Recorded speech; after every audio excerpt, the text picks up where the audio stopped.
O que é a vida? De onde viemos? A água é H2O, dois átomos de hidrogênio e um de oxigênio, unidos por ligações covalentes. O ar que respiramos é uma mistura de incontáveis partículas, juntamente com poeira e vapor d'água. Então, o que compõe a vida? Quais são os ingredientes da nossa essência fundamental? E o que foi que nos separou há quase 4 bilhões de anos e continua a nos separar hoje de tudo o mais? Sem dúvida, muitas pessoas no mundo antigo se preocuparam com essas grandes questões. Foram os gregos, por volta do século 7 a.C., que transformaram isso em uma carreira viável.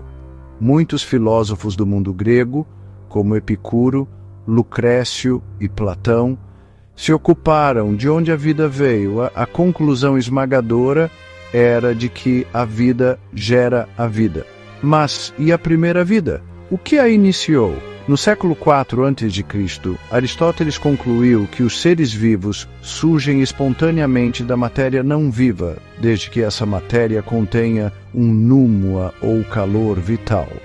Aristóteles supôs que vermes surgiam espontaneamente de esterco em decomposição, insetos apareciam do orvalho da manhã e enguias se formavam do nada, apenas de algas marinhas podres e um ambiente úmido.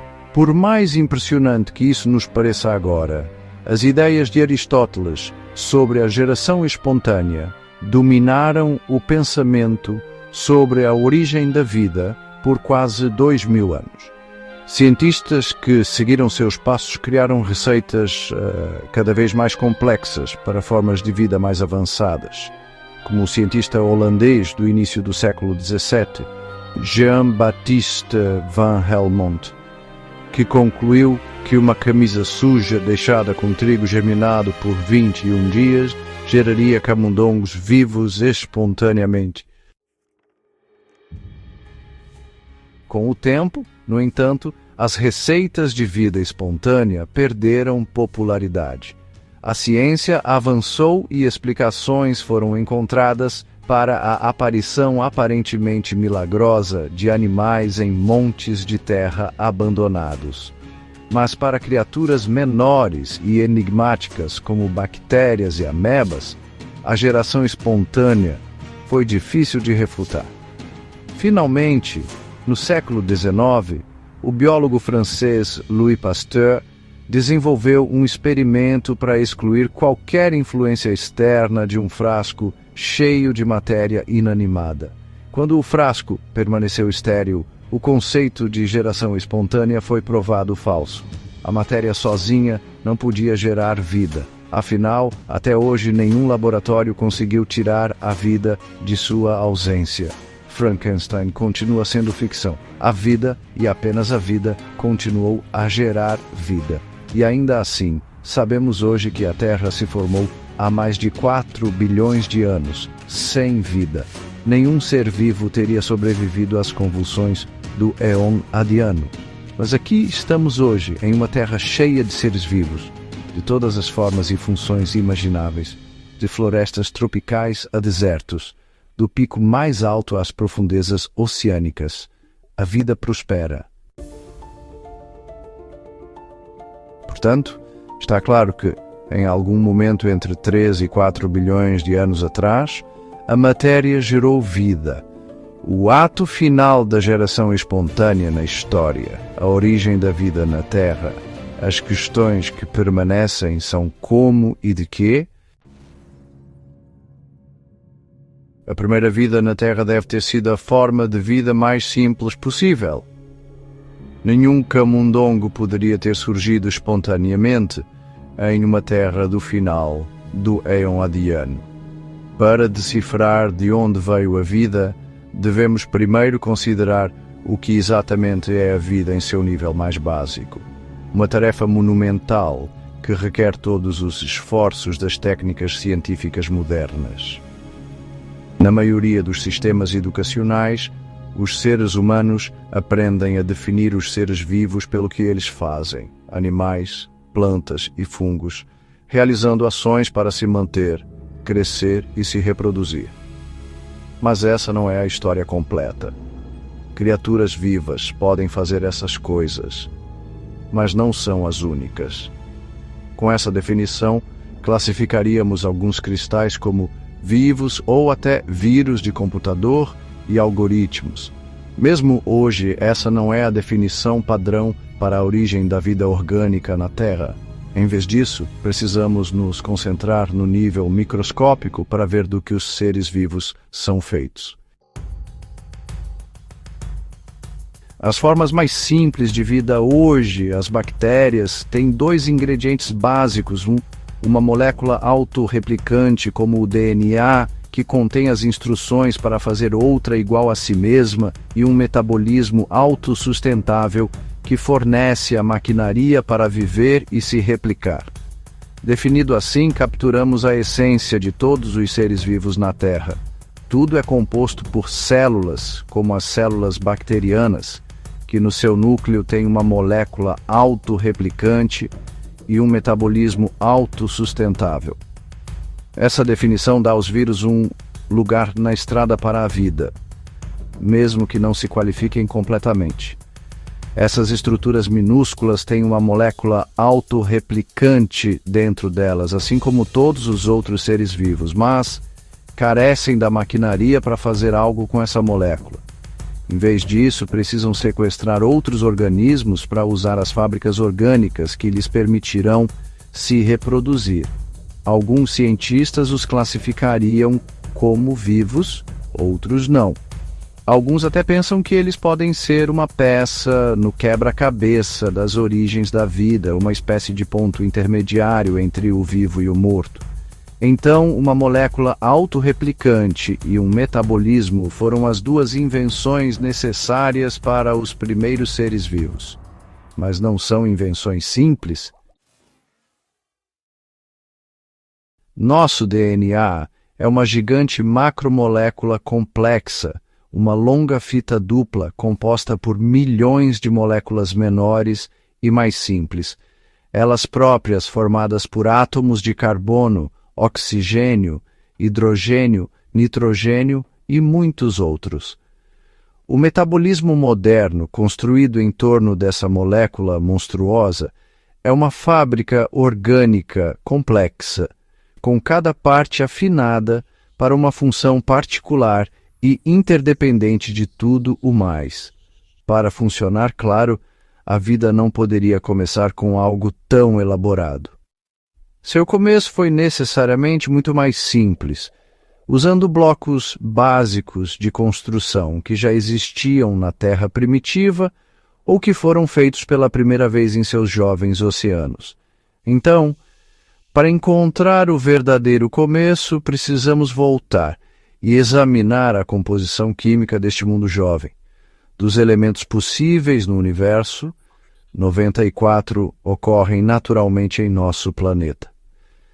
Cada elemento é caracterizado pelo seu comportamento, sua afinidade com outros elementos e a energia necessária para fazer ou quebrar ligações. Alguns não reagem de maneira alguma. Outros, como o silício, reagem lentamente, precisando de grandes quantidades de energia para reestruturar suas moléculas. O silício é abundante na Terra, mas não é um bom candidato para sustentar a vida biológica reativa. O carbono é uma escolha mais forte. O quarto elemento mais comum no sistema solar, ele pode facilmente formar ligações fortes com outros átomos de carbono, bem como com outros elementos abundantes como oxigênio, hidrogênio e nitrogênio. Toda a vida na Terra é baseada nesse elemento cosmopolita, combinado com oxigênio e hidrogênio, formando o que agora chamamos de moléculas orgânicas. De fato, a Terra adiana era um caldeirão de oportunidades orgânicas. Açúcares que se tornariam a espinha dorsal de nossas moléculas genéticas e o combustível para nossas fábricas celulares foram feitos com a química cósmica e formados nas regiões de formação estelar da Via Láctea. eles flutuavam livremente no oceano primitivo, bases nucleares simples, compostos contendo nitrogênio, que quando combinados formam a base para o armazenamento de informações em nossas moléculas autorreplicantes, a linguagem molecular do manual de instruções da vida. Um padrão repetitivo de 4 bases nucleares diferentes codifica todas as instruções para como permanecer vivo, crescer e se reproduzir. Na Terra primitiva, elas poderiam ter sido um produto espontâneo da química primordial. Finalmente, os aminoácidos, também onipresentes em toda a vida na Terra, são os blocos de construção das proteínas, das quais quase toda a maquinaria celular é formada. Para provar isso, na década de 1950, os cientistas americanos Stanley Miller e Harold Urey desenharam um experimento agora famoso para tentar criar esses aminoácidos a partir do que eles acreditavam ser a composição da atmosfera primitiva. Eles começaram com uma mistura de água, metano, amônia e hidrogênio e passaram uma faísca elétrica por essa mistura. Na Terra primitiva, as mesmas condições poderiam ter sido criadas por um raio. O resultado foi a criação de novos produtos químicos, incluindo vários dos blocos de aminoácidos usados por toda a vida na Terra. Eles provaram que as moléculas orgânicas poderiam, de fato, ser feitas a partir de matéria inorgânica. Então, os blocos de construção existiam como uma espécie de sopa orgânica nos oceanos primitivos da Terra. Mas isso por si só não é vida. As moléculas precisam se reunir de uma maneira muito específica para formar moléculas autorreplicantes e maquinaria proteica, a chave para a vida.